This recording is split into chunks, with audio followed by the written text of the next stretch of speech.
Hello there guys, welcome back to my channel. uh, I want to talk about some aspect of Chelsea fans, and then there has been some news, and then there has been some uprising, if I have to use the word, but let me just use a quote from Vince. And it's this character that always like to support Chelsea irrespective of what happens. And there are fans like that, and then now why that is good, others tend to have other opinions. People like me, I don't I don't earn money from supporting Chelsea. One, most fans don't. Now, but we take pleasure in seeing the team do well. That is it. We take pleasure in seeing the team do well, and just like every other football fans all over the world and in different clubs. Now, but there are levels which there are supposed to be certain push, certain pressure. Now, but if those pressures are not there, teams tend to feel more relaxed. And now supporting Chelsea has been a kind of journey and mission for like every fan. Since we want the club to do well, we talk about things happening in the club. And then if there are things that are not going well, we also talk to make sure that, okay, our voice are being heard. And then if you see sometimes there have been some movement, maybe the performance are not going well, or there has been some development that needs fans to shout, need fans to talk. In fact, sometimes there are demonstrations over time that the club will demonstrate, there will be protests and everything like that. Now, the intention is not to allow the club to fall. The intention is to allow the club to do well, like to help the club to do well. And then if you're not complaining, even as a nation, if you're not complaining, leaders tend to relax. You understand? So let me just read what he said, and I'll make sense out of what I feel like is happening. So like, let me quote Vince. He has a Twitter account, and then just what he wrote is what I want to talk about. So most Chelsea fans on this app have zero control over their emotions. Even if we lose after going 50 games unbeaten, you will still see people crying and mourning. I remember last summer when Maresca came in and was trying all sorts of combinations, and the fan base was in a total meltdown after every game. I mean, in fucking preseason with a new manager. As far as this fan base goes, contest does not exist. It's met down non-stop whenever we lose. It doesn't matter how many wins before or how we lost. Nobody cares. At times, it's unbearable reading all that, but fans will always be fans. Our own is just the extreme. I don't even understand why. Now, this is what he put out on Twitter, and then there has been a lot of reaction. And then I like to react based on this. Now, Todd Bowley's era just came. I think it's about 3 years now. And then for these 3 years, that there has been a lot of things, reactions, decisions, different mindsets, different players, and different managers. Now, one thing is sure, apart from the time it took them to get Potter out of the club, the other managers that have been sent out of the club were done immediately. In fact, they were done. Some were done in a shocking way. Like the Tuchel sacking was shocking.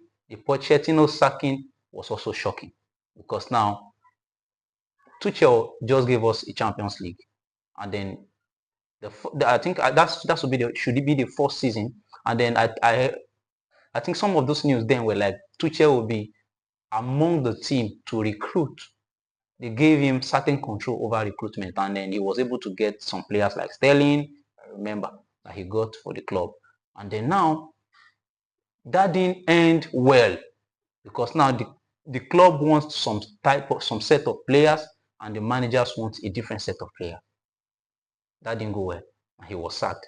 Now, many of us don't know actual reasons why he was sacked, but this, I think, was the general knowledge that he wants some certain players, and there are some players that the club want and he doesn't want them. This was some of the knowledge that we got then. And then Pochettino came, didn't really buy much of a player, managed what he got at the end of the day, but things were not going fine from the beginning of the season, or let me say almost towards the end of the season, almost close to the end of the season, but we picked this incredible form, and then we were almost expected to qualify for Europa, which didn't happen. I think, yeah, which didn't happen. We now ended up playing Conference League, which we just won. Now, he was sacked. I'm painting a picture. Now, another manager came in, which is Enzo Maresca.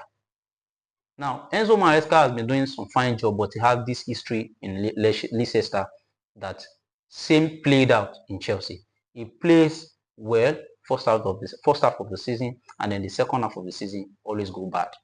Now, but luck and this pressure that he was mentioning was what helped, because I can tell you for a fact that most of the matches that were lost, Enzo Maresca had hand in them. And this is where I want to make sense. I just want to paint a picture of the recent happenings with Maresca. That is what I want to paint with this picture now, because now the sacking of these coaches under Todd Bowley, to me, were not different from what Roman Abramovich did. But now, he always do them to get results. Nobody invites pressure nothing invites pressure rather than knowing that you are a manager under Roman Abramovich. Nothing invites pressure. But now the difference between him and then Todd Bowley's era is they don't set the bar high. They always have a certain comfortable zones for managers to play around. And that is what Enzo Maresca is using to his own disadvantage. That's what he's using to his own disadvantage, because now I can tell you that if he's not as if he's comfortable, there are some trying and error that he will not be doing. He's trying and error got us to lose some of the matches we lost last season. Now, how can you explain to me that a manager has like 3 to 4 midfielders and he decided to be using his defender as an experiment? Now, let me just use an example of Andre Santos. The match against Flamengo was much anticipated. In fact, to the extent that that player was being talked about more during the end of the last season by Todd Bowley himself. And at the end of the day, you now discover that the manager did not even use the player. And this is a player that even sent money home. He got his parents to come to America to come and watch his performance against Flamengo. Because when Enzo Maresca talked about him making changes and then he came up with that kind of formation to play against Flamengo and still lost, and decided to use Reece James, and then there was no point at any point in that time that he decided to use Andre Santos. It's a disappointment. Now, if a manager is constantly under pressure, they will be guided. Now, for the past season, he has been trying to use Reece James in the midfield, and then the result of that, we are not yet to grasp it. We are still yet to find out why he decided, okay, look at, there are some other midfielders apart from Andre Santos. Esugo is now in the team, and then there are some players that he bought also. Please, if you remember any of their name, let me know in the comment section, that he's not using. Now, you buy a player, if care is not taken, they're just telling Andre Santos, wait, you are going to be sold at the end of the day. Eventually, you are going to be sold, because there are a lot of midfielders. Now, if there are a lot of midfielders and there are opportunities for the managers to be trying out with them, this is the only preseason that he can play. Now, in this context of the managers, the fans are trying to talk about put pressure, they don't care, they don't want anything to be tried out. These are the type of things that the fans see and they complain. When you have midfielders you don't use, when you use players in the wrong position. Now, at the end of the day, if you keep doing this try your luck, at the end of the day, we are not going to end anywhere. There are teams, look at a team like Arsenal. They have been second in the table for three seasons in a row now, and they have not gotten a 9. They use like they use like more than they've bought one player for more than 3 to 4 times. Zubimendi, that's the player I'm talking about. You keep seeing him as if he's a new player. No, but they've been talking about him. They've been agreeing deals with him. Look at it. Then, if I'm an Arsenal fan, I'll be angered by it, because now we need a top 9. And then they've been talking about every 9 in the market.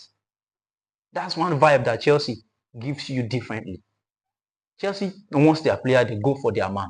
But now in recent times, the club has been going for amateur players, the players that have not played enough games, and the players that lack certain experience. When you carry all the players in the team currently, and then you weigh them, only few can carry the club on their back. Only few. Look at players like Caicedo, yeah, can do that. Enzo, maybe, I don't know, but at least he's coming up. Reece James, But when you start mentioning players like Nkunku, when you start mentioning players, yeah, Kopama, but it's falling off. Kopama is falling off. And one way or the other, maybe it's due to the trial luck of Enzo Maresca. Now he's not hitting that form. I think there's a problem because he gave us a very good performance during the conference league final. But after that time, he disappeared again. Most of the matches that has been played currently, he's not doing much. He sees a foul pass and decides to come down. Then the wing is playing. I don't think he's as free as he's supposed to be. So these are certain things that Chelsea fans need to be complaining about. And when you talked about we don't allow managers to do certain things, managers often get themselves sacked with a lot of trying and error that they do. They get themselves sacked. So if the fan base are not talking, they are not putting pressure, if there are no demands, they will be taking the mediocre as the standard. Imagine Chelsea fans celebrating top 4. When did that begin? When did that start? We literally don't need to start thinking about it. We are always thinking about winning the league. And then eventually when you don't win the league, you are always in the top 4. Always. The times that we are not in the league, where the managers were changed because that's the level, that's the standard. And that was what Mikel Obi always referred to. And then people say, he doesn't play, he doesn't do this. When he was in Chelsea, nobody put pressure, nobody did it. No, you don't compare two eras. There are two different eras here. There are different eras here. It's like a backup as a defensive midfielder. That is always what he has been playing. And then when it's under few managers that is supposed to, he played under, he always plays at least well. He's not the player that come and score. So why are people hating on him for making? He has been talking about Jackson for ages. And then people fail to see it until Jackson starts proving to people that, okay, this thing that this man is saying is right. People talk about Mikel, talk down on him as if, okay, of course we know he's not the player that is banging in goals. But it's not a lackluster like this. He doesn't, do things that put the team in the whole team in jeopardy, just like Jackson is doing. You understand? So these are the reasons why fans talk. And the reason Chelsea fans talk is inevitable because now we are seeing the fans are going to be talking inevitably because now anytime we talk, anytime we fight, we always get something. In 3 years, we're able to get Conference League. If we have not been talking, do you know what will happen? So these are the things. So I don't want the video to be so much long. Please let me know your can have your reaction. Let me know what you think about all this in the comment section. Should the fans talk? Should the fans reduce? Are the fans too emotional? So this is my take, and then this will be the end of the video. This is the second video. In the first video, I talked about Garnacho being rude as a Manchester United player to the club. He doesn't have certain respect for the club because of what I see him doing. And then Jackson leaving Chelsea. Do you think Jackson should be leaving Chelsea? Please, if you don't watch, you can check my bio or check our profile for the first video of the day. So this is going to be the end of the video for today. So thank you for joining us again. Do like and subscribe to our channel. There will be more coming, and then there will be a preview between the preview of Chelsea between the preview of match rather between Chelsea and Esperance will be done, I think, tomorrow. So I think the match is going to be on the 24th. Please quote me if I'm wrong. It's going to be on the 24th. And then we are going to talk about most of these players who are not playing, who are not given minutes, and who are probably not going to be playing for Chelsea, because now when you are not trying out the player, I see that you are loaning the player. So many players cannot be on the bench when they are not playing, and they will be happy. So that's what I think. And then thank you for joining us again today. To have a very good day.